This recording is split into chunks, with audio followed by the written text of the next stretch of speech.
اپنے کوشش کے ذریعے سے پیسہ بڑھا سکتے ہیں، جائیداد بڑھا سکتے ہیں، لیکن اسی کو بڑھانے کی کوشش بھی کرتے ہیں۔ ایسا نہیں ہے، ہرگز ایسا نہیں ہے۔ ہر کام ہماری کوشش سے وابستہ ہے۔ اگر ہم کوشش کریں گے تو ہم اپنی عقل میں بھی اضافہ کر سکتے ہیں، اور عقل میں اضافہ اصل انسانی ترقی ہے۔ پتہ نہیں کتنے لوگ ایسے ہیں کہ جو آتے ہیں حکومتوں میں آتے ہیں، ملک لوٹ کے چلے جاتے ہیں، جتنا وہ ملک کے خزانہ بڑا لوٹیں، جتنی زیادہ کرپشن کریں، کمانے والوں کی نظر میں اتنا ہی بڑا عقل نہیں ہوتا۔ کیا جو حلال حرام جائز ناجائز جس طریقے سے بھی مالی دنیا کو زیادہ جمع کرنے میں کامیاب ہو جائے، لوگ سمجھتے ہیں یہ بڑا عقل ہے۔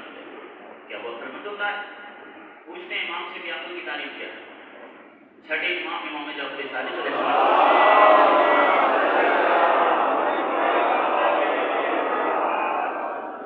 عقل کسے کہتے ہیں؟ امام فرماتے ہیں کہ ما عبد بہ الرحمن وقت سے بہ الجنہ۔ عقل انسان کے اندر پائی جانے والی وہ شے کہ جس کے ذریعے سے بندہ اللہ کی بندگی کرے، خدا کی عبادت کرے، رحمان کی اطاعت کرے اور جنت میں پہنچنے میں کامیاب ہو جائے۔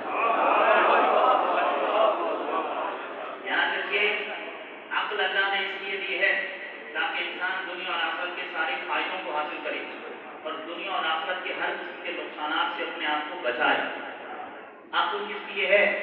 عقل اس لیے ہے کہ انسان دنیا کے فائدے بھی حاصل کر سکے، آخرت کے فائدے بھی حاصل کر سکے۔ عقل اس لیے ہے تاکہ انسان اس عقل کے ذریعے سے دنیا کے نقصانات سے بھی اپنے آپ کو بچا سکے، آخرت کے نقصانات سے بھی اپنے آپ کو بچا سکے۔ ٹھیک ہے نا؟ اس مقصد کے لیے اللہ نے ہمیں عقل دی ہے۔ تو عاقل وہ ہوگا کہ جو اپنے آپ کو نقصانات سے بچائے۔ سب سے بڑا نقصان دوزخ میں جانا ہے۔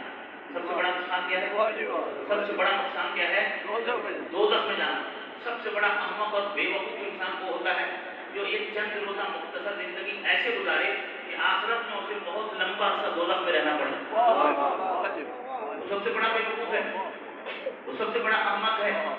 اس میں اگر ذرا سی بھی عقل ہوتی تو اس کا فیصلہ ایسا نہ ہوتا، یہ دنیا کی تنگی اور تکلیف کو برداشت کر لیتا، لیکن آخرت کے طویل اور لمبے سفر میں اپنے لیے مشکلات کو گوارا نہ کرتا۔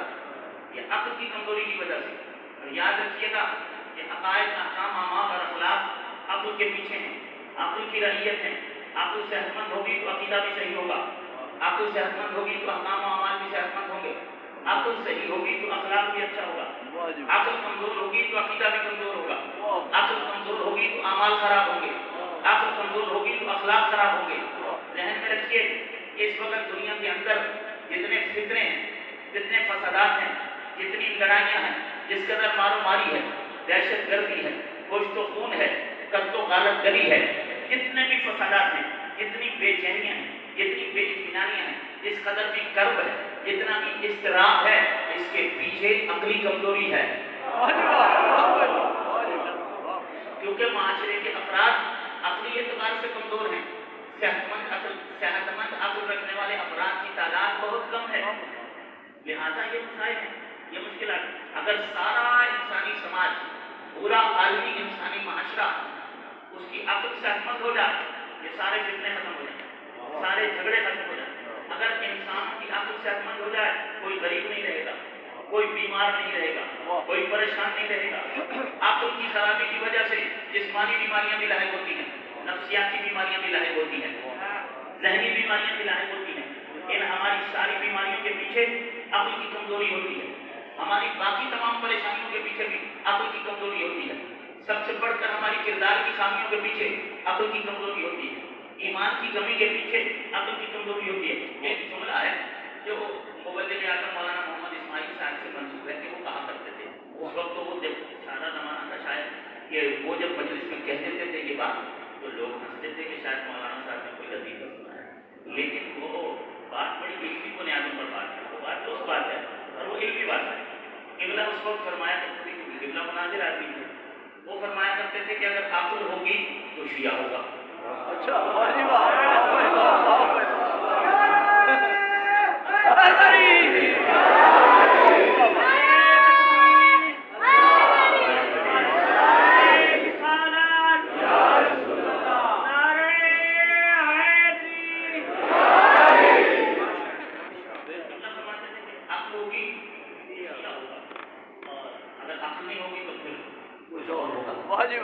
جو بھی ہوگا شیعہ کے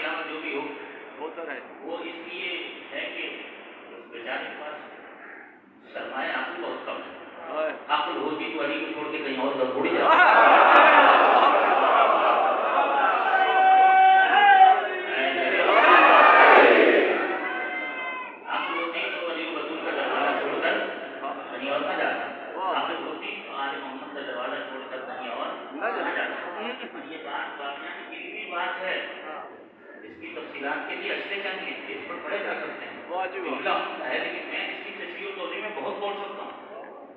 یہ بالکل درست بات ہے، یہ بالکل ٹھیک بات ہے. جتنے لوگوں کے عقیدے خراب ہیں عقل کی کمزوری کی وجہ سے خراب ہے. اگر سارے انسانی معاشرے کی عقل ٹھیک ہو جائے سب مومن ہو جائیں گے، سب شیعہ ہو جائیں گے. عقیدے کو ٹھیک جو چیز کرتی ہے اس کا نام عقل ہے. جب تک عقل ٹھیک نہیں ہوگی عقیدہ کیسے ٹھیک ہوگا؟ عمل کو جو چیز ٹھیک کرتی ہے اس کا نام عقل ہے. اخلاق کو جو چیز ٹھیک کرتی ہے، مثلا یہ دیکھیے بد اخلاقی عقل مندی ہے یا بے وقوفی؟ بے وقوفی ہے. تو یہ جو لوگ بد اخلاق ہوتے ہیں یہ بد اخلاقی کرتے کیوں ہیں؟ اگر ان کے پاس عقل ہو تو وہ کریں. گناہ ثواب سے ہٹ کر بد اخلاق کے دوست بنتے ہیں. کوئی بد اخلاق کو لوگ پسند کرتے ہیں. بد اخلاق کاروبار کرے تو لوگ اس کے گاہک بنتے ہیں. تو وہ اپنا نقصان کرتا ہے. کیوں کرتا ہے؟ اپنا نقصان وہی کرتا ہے جس کی عقل کمزور ہوتی ہے. معاشرے میں بد اخلاق لوگ پائے جاتے ہیں. اسی طریقے سے انسانوں کی جتنی خرابیاں اور خامیاں اور نقائص پائی جاتی ہیں وہ عقل کی کمزوری کی وجہ سے. اب ہم اندازہ نہیں کر سکتے کہ ہم میں سے کس کی عقل کتنی ہے، کیونکہ عقل چھپی ہوئی چیز ہے نا. عقل کوئی نظر تھوڑی آتی ہے، عقل ہے چھپی ہوئی چیز. یہ چھپی ہوئی چیزوں پر جو چیزیں غیب میں ہوتی ہیں ان پر ایمان رکھنا بھی بڑا ضروری ہے. ان پر عقیدہ رکھنا بھی بڑی ضروری ہے. تو جس طرح عقل چھپی ہوئی ہے، ذرا کچھ باتیں ایسی ہیں کہ بڑی اہم باتیں ہیں، ذرا جلدی جلدی کریں. عقل ہوتی کہاں پر ہے؟ میں کسی کے پاس درست جواب ہو تو بولے، ورنہ نہ بولے، کیونکہ میں کسی کو شرمندہ نہیں کرنا چاہتا. ٹھیک ہے؟ عقل ہوتی کہاں پر ہے؟ یہ عقل کا ٹھکانا کہاں ہے؟ عقل پیٹ میں رہتی ہے، معدے میں رہتی ہے، جگر میں رہتی ہے، دل میں رہتی ہے. عقل کہاں ہوتی ہے؟ تو یہ آپ کو کوئی ضرور نہیں. جس سے بھی پوچھوں گا وہ کہے گا عقل سر میں رہتی ہے. عقل کہاں رہتی ہے؟ یہ جو سر ہے اور اس سر کے اندر ایک دماغ ہے، اس دماغ کے اندر کوئی غرضہ ہے، اس کا نام عقل ہے. ہمارے پاس عقل کی تعریف یہ ہے. عقل اس طرح کی کوئی چیز نہیں ہے کہ جو ہمارے دماغ کے اندر گھس کے رہتی ہے. ٹھیک ہے؟ عقل نہ سر کے اندر گھسی بھی کوئی شے ہے، نہ دماغ کے اندر گھسی بھی کوئی چیز ہے. پہلے نمبر پر ہمیں عقل کی تعریف ہی نہیں پتا تو ہم عقل مند کرنے کا سفر کب شروع کریں گے؟ اسی طریقے سے روح کا یہ حال ہے کہ اگر ہم انسانی معاشرے سے پوچھ لیں کہ بھائی یہ جو روح ہے جس کی وجہ سے ہم زندہ ہیں، یہ روح کہاں رہتی ہے؟ تو کہیں گے جسم کے اندر گھسی ہوئی ہے. روح جسم کے اندر گھسی ہوئی نہیں ہوتی. جسم کے اندر ایسا نہیں ہے کہ ہمارا جسم جو ہے اس کے اندر داخل کوئی روح جو ہے اس کے اندر داخل ہے اور اس کے اندر چکر لگاتی رہتی ہے. ہرگز ایسا نہیں. روح بالکل الگ ہے ہم سے، بدن الگ ہے، لیکن امر الہی سے ان دونوں کا آپس میں ارتباط ہے. جب تک رہے گا انسان زندہ کہلائے. روح جسم میں نہیں گھسی ہوئی. یہ روح انسانی ہے. اگر روح کی وجہ سے انسان زندہ ہوتا تو حیوانات کیوں زندہ؟ ان کے پاس تو یہ روح نہیں ہے. سانس لینا اور چیز ہے، روح رکھنا اور چیز ہے. زندگی رکھنا، سانس لینا، جاندار ہونا یہ اور بات ہے. روح رکھنا یہ اور بات ہے. تو روح اور عقل رب لفظ اگر موقع ملا آنے والے مجالس میں کچھ کسی نہ کسی حد تک اپنے موضوع پر رہتے ہوئے اس پر میں آپ سے بات کروں گا. یہ جو عقیدہ ہے، عقیدہ اگر بالکل ٹھیک ہو جائے اور بالکل صحیح ہو جائے تو اسے کیا کہا جائے گا؟ ایمان. ایمان کا کس چیز سے تعلق ہے؟ میں نے کہا نا کہ اسلام کی جو تعلیمات ہیں 3 طرح کی: عقائد، احکام اعمال، اخلاق. عقیدہ بالکل ٹھیک ہو تو ایمان کہلاتا ہے. ایمان کا تعلق ہے روح کے ساتھ، احکام و اعمال کا تعلق ہے اعضاء جسمانی کے ساتھ، اخلاق کا تعلق ہے نفس کے ساتھ. ٹھیک ہے؟ روح نظر آتی ہے؟ نہیں آتی. روح نظر نہیں آتی. ایمان نظر آتا ہے؟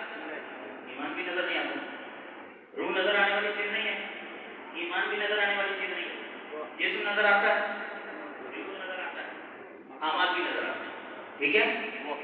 جسم نظر بھی آتا ہے، اعمال بھی نظر آتے ہیں. روح نظر نہیں آتی، ایمان بھی نظر نہیں آتا. تو ہمارے ظاہر کے لیے ظاہری دستور رکھا ہے خدا نے.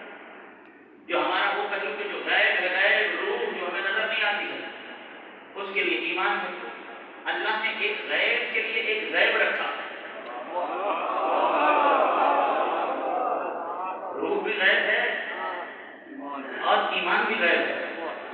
ایک غیب سے جڑا ہوا ہے، اور ان دونوں کو ماننا بڑا ضروری ہے، کیونکہ ایمان بالغیب کے علاوہ کوئی مومن بن ہی نہیں سکتا، ٹھیک ہے نا؟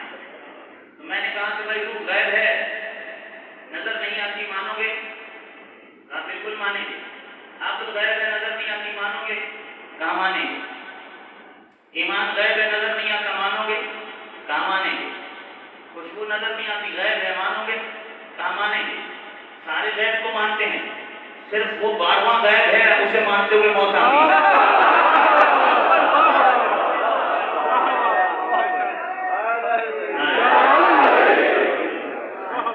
12ویں کی غیبت پر ایمان رکھتے ہوئے موت آ جاتی ہے، باقی سارے غیب مانیں گے۔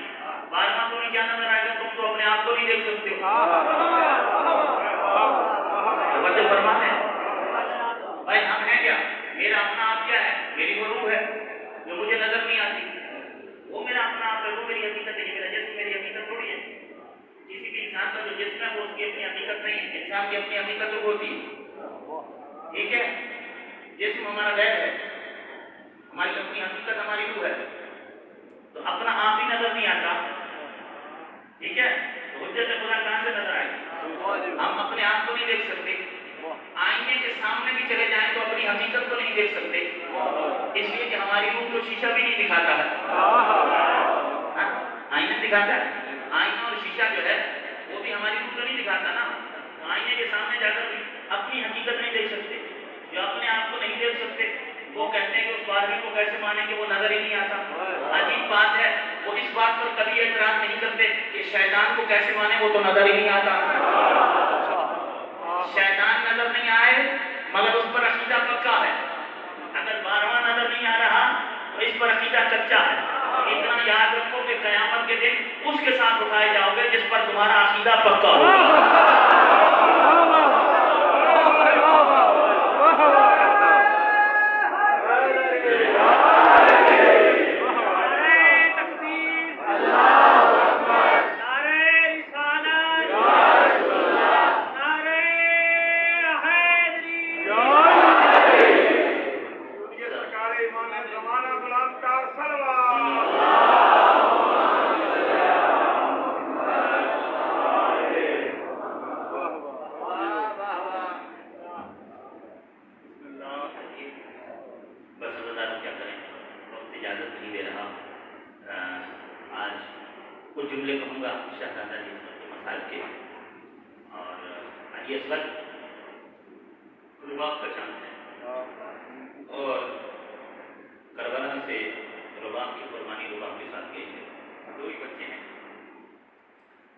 اگر بیویوں میں سے دیکھا جائے تو رباب وہ بیوی ہے جس نے سب سے بڑی کمائی دین پر خرچ کی۔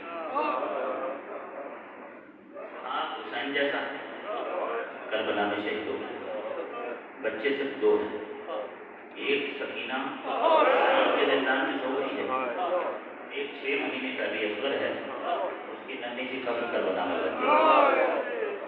پھر اس کے بعد وہ کبھی سائے میں نہیں بیٹھی۔ جب مدینے سے کاروان نکل رہا تھا تو فاطمہ زہرا سے سب رخصت ہوئے۔ ایک مرتبہ دختر حسین فاطمہ زہرا نے علی اصغر کو لیا، سینے سے لگایا اور قرآن میں علی اصغر سے کوئی بات کی اور کہا کہ علی اصغر سب جا رہے ہیں، مجھے چھوڑ کے جا رہے ہیں، تم میرے پاس رک جاؤ۔ علی اصغر سے کہتی ہیں فاطمہ زہرا تم تو میرے پاس رک جاؤ، تمہارے سارے ناز اٹھاؤں گی، تمہیں ہر طرح سے خوش رکھوں گی، بہن اور بھائی دونوں ساتھ رہیں گے۔ بہن کی یہ محبتانہ اور شفیقانہ گفتگو سنی تو علی اصغر کا دل بھی مچل گیا، بہن کی چھاتی سے چمٹ گئے، ہر ایک آیا بتایا، اب علی اصغر جانے کے لیے تیار نہیں، حتیٰ کہ علی اصغر کی ماں رباب آ گئی، علی اصغر نے فاطمہ زہرا کا سینہ چھوڑا، زینب آ گئی، علی اصغر جانے کے لیے تیار نہیں۔ مولا حسین کہتے ہیں سواریاں تیار ہیں، کاروان کی روانگی میں تاخیر کیوں ہو رہی ہے؟ بتایا گیا کہ علی اصغر فاطمہ زہرا کو چھوڑنے کے لیے تیار نہیں۔ حسین مولا خود آ گیا، فاطمہ زہرا کے پاس آیا، کہا فاطمہ زہرا دیکھو مجھے ایک بات علی اصغر کے کان میں کہنے دو، جزاکم ربکم، مجھے ایک بات علی اصغر کے کان میں کہنے دو، اس کے بعد بھی اگر علی اصغر تمہارے پاس رکے تو روک لینا، میں پھر نہیں کہوں گا۔ ٹھیک ہے بابا۔ علی اصغر کے کان کے ساتھ حسین نے منہ لگایا، کچھ کہا۔ علی اصغر نے جلدی سے بہن کے سینے کو چھوڑ دیا، کی طرف آ گیا۔ حسین نے علی اصغر کو اٹھایا، خدا حافظ، علی اصغر کو ساتھ لیا، آ گئے، کربلا آ گئی، شب عاشورہ تھی۔ کسی نے مولانا سے پوچھا تھا کہ آپ نے علی اصغر کے کان میں کیا کہا؟ مولانا نے کہا میں نے صرف ایک بات کہی، میں نے کہا علی اصغر تیرے بغیر کربلا مکمل نہیں، علی اصغر تیرے بغیر نانا قدیم نہیں بچ رہا، تیرے بغیر 72 پورے نہیں ہوتے۔ علی اصغر اجرکم اللہ جزاکم ربکم۔ دو تمثیلات ہیں، شب عاشور ہے، حسین مولا نے عاشور کی شب میں خیام کا جو وزٹ کیا، بطول گادی کے خیموں میں گئے، جیسے کل آپ نے سنا کہ بطول گادی کے خیمے میں گئے، اسی طریقے سے جناب رباب کے خیمے میں گئے۔ جب مختلف بیویوں کے خیموں میں مولا حسین گئے تو مولا حسین نے یہ دیکھا کہ ہر خیمے میں بیوی اپنی قربانی کو لے کے بیٹھی ہوئی ہے اور وہ اپنی قربانی تیار کر رہی ہے۔ کسی خیمے میں ام فروا قاسم کو لے کے بیٹھی ہوئی ہے، کسی خیمے میں ام لیلا اکبر کو لے کے بیٹھی ہوئی ہے، کسی خیمے میں زینب اونا محمد کو لے کے بیٹھی ہوئی ہے۔ ہر بیوی نے اپنی اپنی قربانی اپنے سامنے بٹھائی ہوئی ہے اور کل کے دن کے لیے قربانی تیار کر رہی ہے۔ حسین چلتے چلتے بطول گادی کے خیموں سے ہوتے ہوتے رباب کے خیمے تک پہنچے تو کیا دیکھا کہ رباب خیمے کے کونے میں بیٹھی ہے اور پھاڑے مار مار کے رباب کیا ہو گیا؟ کہا میں چاہتی تھی کہ میں بھی فاطمہ زہرا کے سامنے سرخرو ہو جاؤں، میں چاہتی تھی کہ میں بھی سیدہ کے سامنے سرخرو ہو جاؤں، کل ہر بیوی اپنی قربانی پیش کرے گی، میرے پاس کوئی قربانی نہیں ہے، اس لیے کہ میدان جہاد میں بیٹیاں جاتی نہیں ہیں۔ ایک میری بیٹی ہے وہ بھی 4 سال کی ہے اور بیٹیاں جاتی نہیں ہیں جہاد کے میدان میں۔ بیٹا میرا اتنا چھوٹا ہے کہ جو کوہنیوں اور گھٹنوں کے بل پہ نہیں چل سکتا، علی اصغر اتنا چھوٹا ہے، اے کاش میرا بھی کوئی جوان بیٹا ہوتا، فاطمہ کے لال پہ قربان کرتی، میں بھی رسول کی بیٹی کے سامنے سرخرو ہو جاتی۔ حسین کہتے ہیں نہ گھبراؤ، ابھی عاشور کا دن آنے کو دو، نہ گھبراؤ۔ عاشور کا دن آیا، طفل جنگ بجا، حسین مولا سارا دن لاشیں اٹھاتے رہے، اصحاب کے لاشیں اٹھائے، انصار کے لاشیں اٹھائے، ہاشمیوں کے لاشیں اٹھائے۔ ایک مرتبہ حسین جب سارے لاشوں کو گنج شہیدہ میں جمع کر چکے، مولا ایک ٹیلے پر بلند ہوا، سپہر کا وقت تھا، عاشور کے دن سپہر کا وقت ہے، اور حسین ایک ٹیلے پر جا کر کھڑے ہو گئے اور میرے مولا نے چاروں طرف دیکھ کر ایک استغاثہ بلند کیا۔ حسین کہتے ہیں حل من ناؤ، ہائے کوئی ہے ایسا جو مجھ غریب کی مدد کرے۔ میرے مولا نے استغاثہ بلند کیا، ادھر علی اصغر نے گہوارے میں تڑپنا شروع کیا، بچہ تڑپ تڑپ کر اپنے حالات سے ماں سے یہی کہہ رہا تھا کہ بابا کو بلائیں نا، کہ بابا کہے ہیں کوئی جو میری مدد کرے، ابھی تو میں موجود ہوں۔ حسین ٹیلے سے اترے، بیوی مڑ گئے، بطول گادی کو خدا حافظ کہا، رباب کے خیمے پہ آئے اور کہا رباب سے کہا کہ رباب اب میری باری آ گئی ہے، میں جاتا ہوں، خدا حافظ۔ جناب رباب کہتی ہیں کہ جب سے آپ نے استغاثہ بلند کیا ہے نا، علی اصغر بہت بچے ہیں، علی اصغر تڑپ رہا ہے، تڑپ رہا ہے۔ ذرا آپ علی اصغر کی حالت کو دیکھ لیجیے۔ حسین آج دیکھا تو واقعی بہت بچہ بے چین ہے۔ اسی کے ساتھ جناب رباب نے کہا 3 دن ہو گئے اس بچے کے حلق میں پانی کا ایک قطرہ بھی نہیں گیا، میرا دودھ بھی خشک ہو چکا ہے، میری کتنی میرا دودھ خشک ہو گیا، صرف 6 مہینے کا بچہ ہے نا، اور پانی کا ایک قطرہ بھی اس کے حلق میں نہیں گیا۔ جناب رباب کہتے ہیں کہ مولا حسین آپ میدان میں جا رہے ہیں، آپ بھی جب شہید ہو جائیں گے پھر مردوں میں تو کوئی ہے نہیں، میں کس سے کہوں گی کہ میرا اثر کیا تھا، میں کس سے کہوں کہ میرے رشتے کے لیے کوئی پانی نہ، بس آپ جام شہادت نوش کرنے سے پہلے اگر ہو سکے تو علی اصغر کے لیے کوئی پانی کے ایک گھونٹ کی سبیل کر جائے۔ حسین مولا کہتے ہیں ٹھیک ہے لاؤ، ان اشکیاں سے، ان سنگ دلوں سے کوئی امید نہیں، اگر حجت تمام کرتا ہوں، لاؤ علی اصغر کو میرے ہاتھوں پر دے۔ حسین خود گئے، جھولے کے قریب جا کر دیکھا کہ بچہ جھولے میں ماں کے بیان کی طرح تڑپ رہا ہے، جیسے مچھلی پانی کے بغیر تڑپتی ہے، پیاس سے کلیجہ کباب ہو رہا ہے، خشک زبان خشک ہونٹوں پر آ رہی ہے۔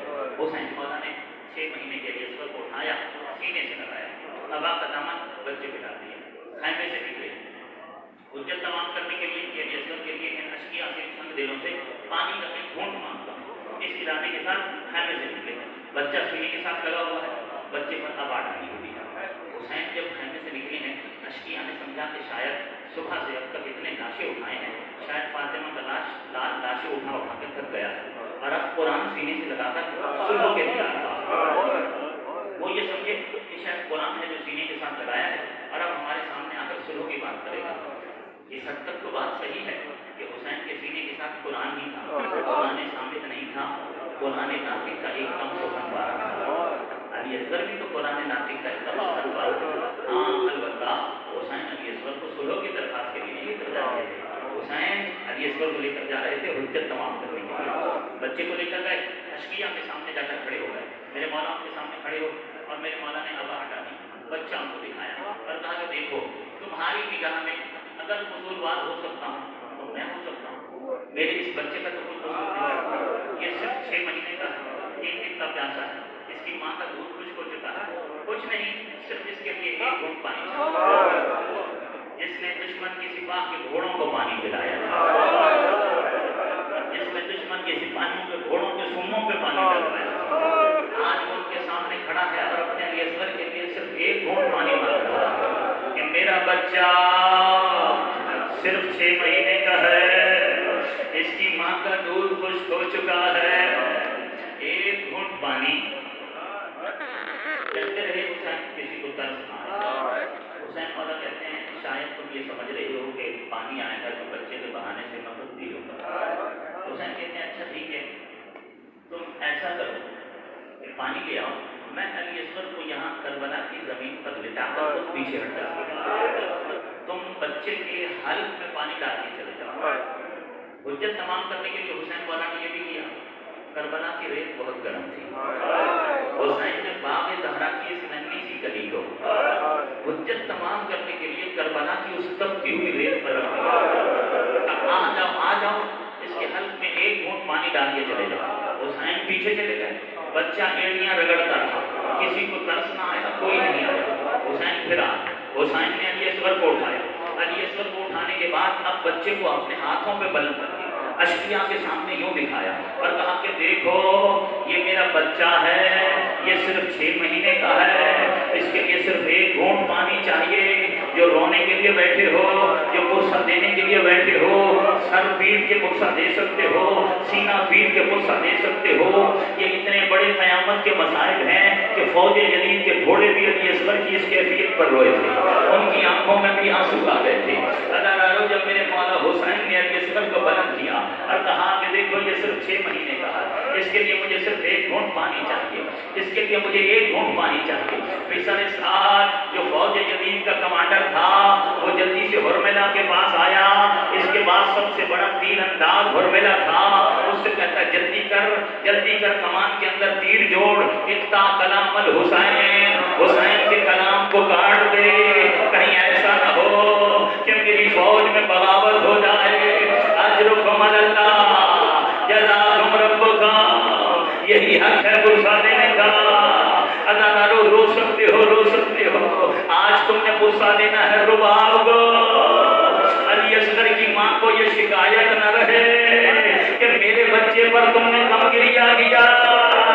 دوران مسائل میں اتنا بھی عرض کرتا چلا جاؤں، اگر کبھی کوئی مشکل آ جائے نا تو علی اصغر سکینہ اور رباب کا واسطہ دیا کرو، اللہ ہر مشکل ڈال دیتا ہے، چاہے کتنی ہی بڑی مشکل کیوں نہ ہو، چاہے کتنی ہی بڑی پریشانی کیوں نہ ہو۔ اللہ آج دو پرسہ رباب کو، کل تم نے محمد کا پرسہ زینب کو دیا تھا، اگلے آنے والے دنوں میں ام لیلا کو علی اکبر کا پرسہ دو گے نا، ام فروت القاسم کا پرسہ دو گے نا، آج رباب کو پرسہ دو، بیوی کو شکایت نہ رہے کہ میرے علی اصغر پر تم کم رہے تھے، چیخ مار کے رو، آواز بلند کر کے رو، آج اس بیوی کے بیٹے کے مذہب پر رہا ہو جو شام سے کربلا تک، کربلا سے مدینے تک، کبھی علی اصغر کو یاد کرتی، کبھی سکینہ کو، کبھی حسین کو، ان تینوں کو یاد کرتی اور کبھی سائے میں نہ جاتی۔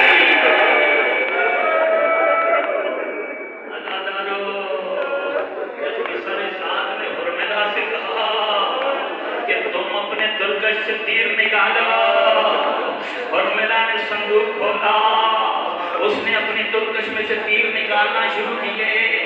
اس زمانے میں تیر ہوتے تھے 3 قسم کے، ایک تیر ہوتا تھا 1 بھال کا، ایک تیر ہوتا تھا 2 بھال کا، ایک تیر ہوتا تھا 3 بھال کا۔ اگر کسی انسان کی گردن کاٹنی ہو نا ایک بھال کا تیر چلایا جاتا تھا، اگر گھوڑے کی گردن کاٹنی ہو تو 2 بھال کا تیر چلایا جاتا تھا، اگر کسی بڑے درخت کو کاٹنا ہو یا کسی مضبوط دیوار میں شگاف ڈالنا ہو تو 3 بھال کا تیر چلایا جاتا تھا۔ اللہ تعالیٰ سامنے جو بچہ تھا وہ صرف 6 مہینے کا تھا، اس ظالم نے جو تیر نکالا وہ 3 بھال کا تیر تھا، اس ملعون نے کمان میں تیر ڈولا۔ جب یہ تیر چلانا چاہتا ہے نا، تیر اس کے ہاتھ سے چھٹ جاتا ہے، تیر زمین پر گر جاتا ہے۔ ایک مرتبہ گرا، دوسری مرتبہ گرا، کسی نے اس سے پوچھا تو سب سے بڑا تیر انداز ہے، یہ بار بار تیر تیرے ہاتھ سے نیچے کیوں گر جاتا ہے؟ یہ کہتا ہے میں کیا کروں، میں بچے کا نشانہ لیتی ہوں، پیچھے خیمے کے دروازے پر کوئی بیوی کھڑی ہوئی ہے جو پردہ ہٹاتی ہے اور کہتی ہے نماز میرا بچہ صرف 6 مہینے کا ہے۔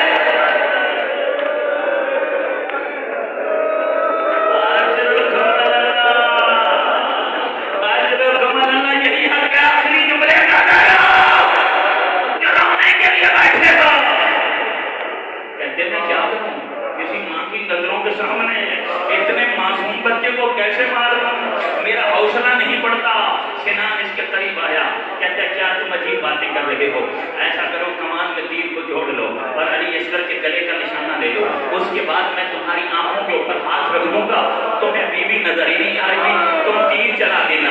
اس ظالم نے یہی کیا، اس ظالم نے کیا کیا ہے، اس نے جب نشانہ دے لیا نا علی اصغر کے گلے کا، اس نے اس کی آنکھوں کے آگے ہاتھ رکھ دیے، اس ظالم نے تیر چلایا، 3 بھال کا تیر چلا، علی اصغر کے گلے میں لگا، بچے کا گلا چھلا، گلے کو چھیدتے ہوئے حسین مولا کے بازو سے خلاص ہو گیا تیر، خون کا ایک فوارہ اٹھا، فاطمہ کے لال نے خون کو اپنے ہاتھوں پہ لیا، حسین نے چاہا کہ خون سوئے آسمان پھینک دوں، آسمان نے کہا اے صاحب لولاک کے نواسے، اگر یہ خون میری طرف آیا آپ کے نانا کی امت بارش سے محروم ہو جائے گی، زمین پر پھینکنا چاہا، زمین نے کہا اے ابو طلحہ کے فرزند، اگر میرے سینے پر یہ خون آ گیا آپ کے نانا کی امت غلے سے محروم ہو جائے گی۔ حسین نے کہا نہیں نہیں، نانا کی امت کو بارش بھی ملے غلہ بھی ملے، میں اس خون کو اپنے ہی چہرے پہ مل لوں گا۔ علی اصغر کا خون حسین نے اپنے چہرے پہ مل لیا، بچے کو اٹھایا، کہاں لے کر جائیں حسین علی اصغر کو، کیونکہ خیمے میں ماں انتظار کر رہی ہے، میرا بچہ بھی آئے گا۔ حسین کہتے ہیں ماں سے سالم بچہ لے کر آیا تھا، اب بچے کا گلا چھل چکا ہے، اس حالت میں لے کے جاؤں گا، کہیں ایسا نہ ہو کہ رباب تڑپ جائے، کہیں ایسا نہ ہو کہ اس بچے کی ماں مر جائے۔ خیال جب آتا تو قدم پیچھے ہٹ جاتے، ماں کی مامتا کو دیکھتے تو قدم آگے بڑھتے، اسی لیے آپ اعمال عاشور میں 7 مرتبہ آگے جاتے ہیں، 7 مرتبہ پیچھے آتے ہیں، کیونکہ مولا حسین 7 مرتبہ آگے گئے تھے، 7 مرتبہ پیچھے آتے۔ انا للہ و انا الیہ راجعون، رضا بقضائہ و تسلیما لامرہ، یہ کہتے ہوئے فاطمہ کے لال کے قدم کبھی آگے جاتے کبھی پیچھے ہٹتے، آخری فیصلہ ماں انتظار کر رہی ہے، علی اصغر کو آپ کے خانے میں لے کر جاؤں گا، آخری جملہ ہے خدا کسی ماں کو اس کا بچہ اسے اس حالت میں نہ دکھائے جس حالت میں وہ باپ نے علی اصغر کو دیکھا۔ حسین علی اصغر کو لے کر خیمہ رباب میں پہنچے، کیا دیکھا، ماں انتظار کر رہی ہے، کیونکہ علی اصغر پر حسین نے ابا ڈالی ہوئی تھی، جیسے ہی ابا کو ہٹایا بچے کا چھیدا ہوا گلا، جیسے ہی ماں نے دیکھا تڑپ گئی ماں،